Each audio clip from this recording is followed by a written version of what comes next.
First of all, I want to say I sound weird because I'm sick, so don't pay attention to me, okay? It's fine. We're fine. We are fine. There's something special about closing down a year. Part of experiencing the dawn of a new year is the upcoming releases. 2026 so far, at least for me, looks like it won't be a crazy one. In this video, I'm gonna talk about every game coming out in 2026 that has me jumping for joy, or at least kicking my feet uncontrollably. The way I do this is I give a rank to each of my most expected video games, where I think they will land, or how good I think they will be, and why. This is all speculation and personal opinions, but let's get started with 2026 most anticipated games. I'm not loving the odds. I've had worse.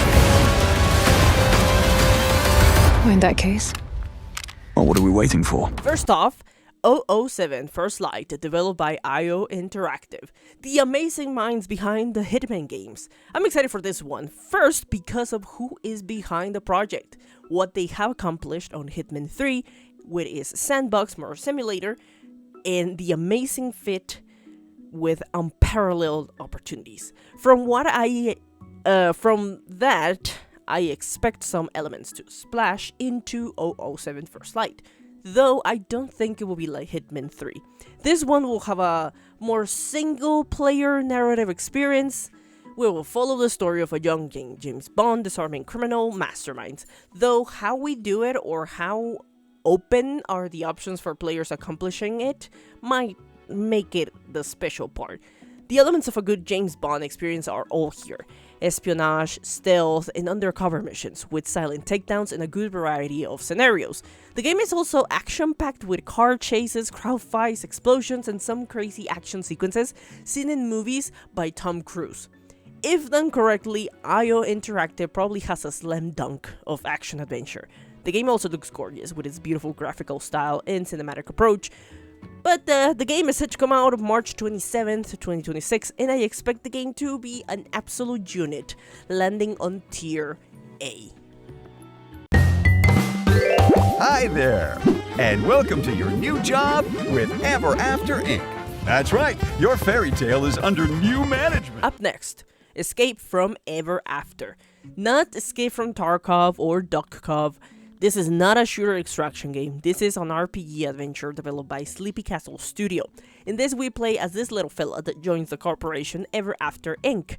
From trailer, it seems there will be some shenanigans occurring in the background where this corporation is destroying magic or disrupting the fantasy worlds, and our character will try to save them all. There are multiple fantasy worlds, each with their own aesthetic and theme, and as we move through them, we will help other characters that can potentially join our party in quest to stop Ever After Inc. It looks like a cool game with an interesting twist, kinda like Shrek 2 meets Georgia Market from Stardew Valley. The game has a Mario origami style that fits perfectly with the theme of the game, and I won't lie, it was one of the main reasons why I wanted to play this game, because of the aesthetics. Personally, the game will be a good one, not a masterpiece level like Expedition 33, but it will be a great impression that will likely leave me wanting more. So I'm gonna set, the game is set to come out next month, January 23 of 2026, and I ranked the game on tier B. Tidewalker, are you there yet? Cleo has uncovered a formula for a cure, but she's keeping it safe in her tower. This year, I'm steering clear of multiplayer games as much as I can. Tides of Tomorrow could potentially be the closest I am to one of my most anticipated games of multiplayer. Tides of Tomorrow is developed by DigiArcs, and they are behind the game Road 96, an adventure game in which game choices affect the story, allowing the players to decide how things play out in the story is passed down to Tides of Tomorrow. However, there's something different, because this is a narrative adventure game taking place on a post-apocalyptic world in which humans are surviving by living on the ocean. And the way the developers are making co-op and players' decisions affect the story is an interesting concept. Similar to how players can leave messages behind for others to read in games like Elden Ring or Dark Souls, Tides of Tomorrow goes a bit further. You can decide how to experience the story of Tides of Tomorrow. In this case, you can also help with resources for players that might play later on similar paths as you. What also separates the game is the concept of tide walking. In the game, you played as a tide walker, and essentially more than just leave behind resources, you can also follow other player paths. You can follow a friend, a random person, or even developers' playthroughs while also making your own decisions. While going through the game, you can make connections through tide walking to be able to see what happened on the playthrough of the person you decided to follow. You can also play offline and do your own thing, it doesn't matter, but it seems like the best experience for the game is to participate in tide walking. It is a stretch concept. I think the idea and vision of it will be more clear once we start trying it out for ourselves, and well, let's see how it is when the game comes out and it releases on February 24 of 2026. I rank the game on tier C, just cause the whole concept of the game is quite confusing and I can see how it will affect the experience to make it different or special from other ways narratives have done it before. But maybe my opinion changes once I try it out.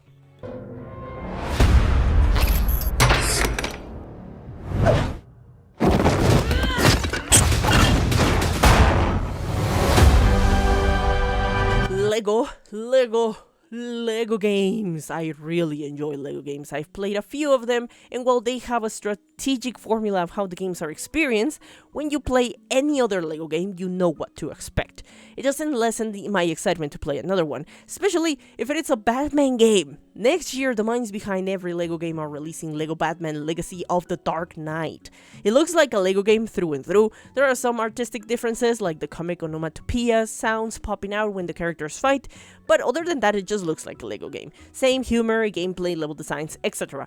So Lego Batman Legacy of the Dark Knight releases on May 29th of 2026, and I rank the game on tier B. I enjoy Lego games, so I expect this one to be in a similar shape and form.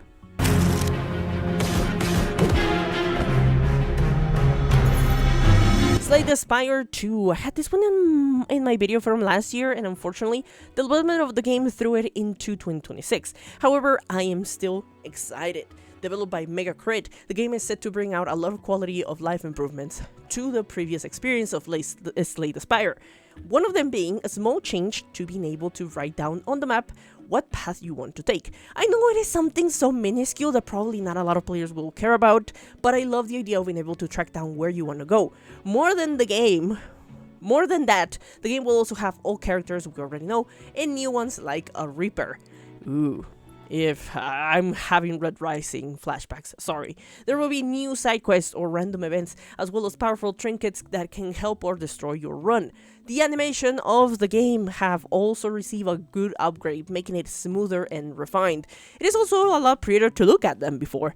Like in the previous game, the developers promised to deliver a game that will be playable for hundreds of hours, though in reality it will be somewhere around the thousands, because I'm still in Ascension 10 on Slay the Spire. The game is set to release on March 26 in early access. I rank this game with a tier S. I don't care if it's on early access. I trust the developers to deliver a magnificent experience.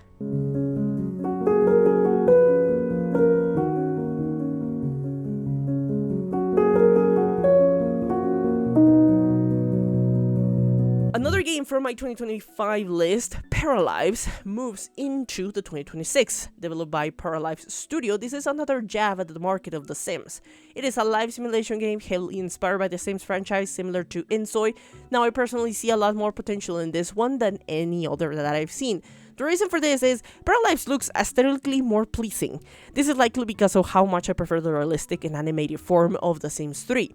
Similar, Paralives is maintaining a look that doesn't look too cartoonish but also not hyper-realistic like Insoy. Paralives will be released in early access, but from recent gameplay presentations, the game looks far more polished than I thought it was gonna be. You can create your character, roam the city, interact in an open world, and set out your character on its life path. What I like the most about the game is how detailed the developers are allowing players to create characters. Normally when starting fresh on The Sims, you will be picking a career fresh on the job and acquiring skills as you go. But on Paralives, you can go deeper than that. There are options if your character qualifies for them. and they can start out from a higher position instead of a fresh level 1. Or the concept of having shops in the city and actually being able to enter the store and make a purchase.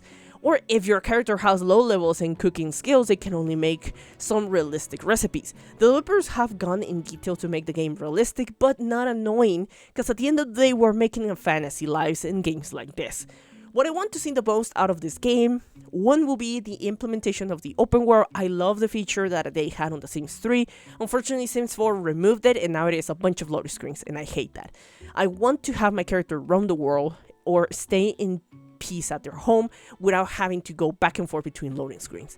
I want the game to feel as alive as time passes and my character might be staying in their house.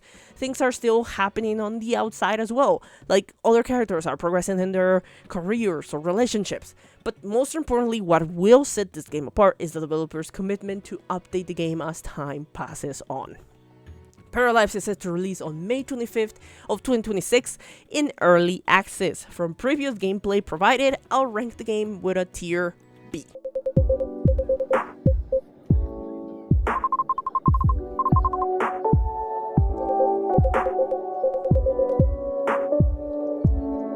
Coffee Talk Tokyo is developed by Chorus Worldwide. The Coffee Talk franchise is a visual novel taking place inside a coffee place. The core of the game is to have a heart-to-heart conversations with your customers while you brew them their favorite cup. It is a cozy game to the core. In previous installments, every character that visited your coffee place will have an event happening in their lives, and they will share that with you in a way to vent or ask for advice. Now, while all of that occurs, there's a subplot that involves the character you play as. Now, I won't spoil what it is, but it brought an interesting twist to the game.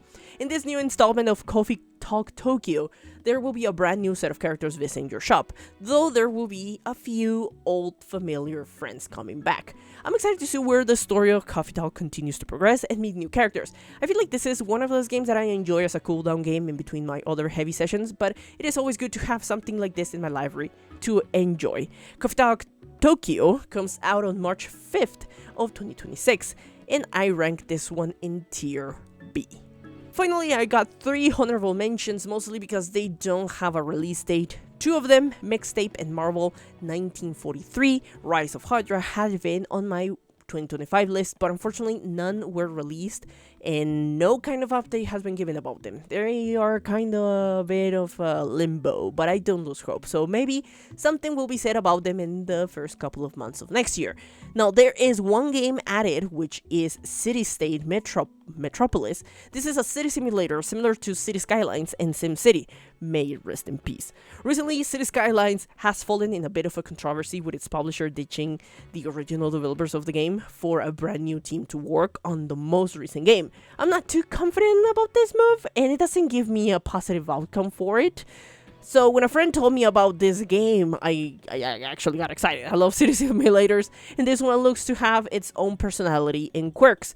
I don't ask for a lot. I only want a good experience creating cities, nothing too complex, but also not too barren.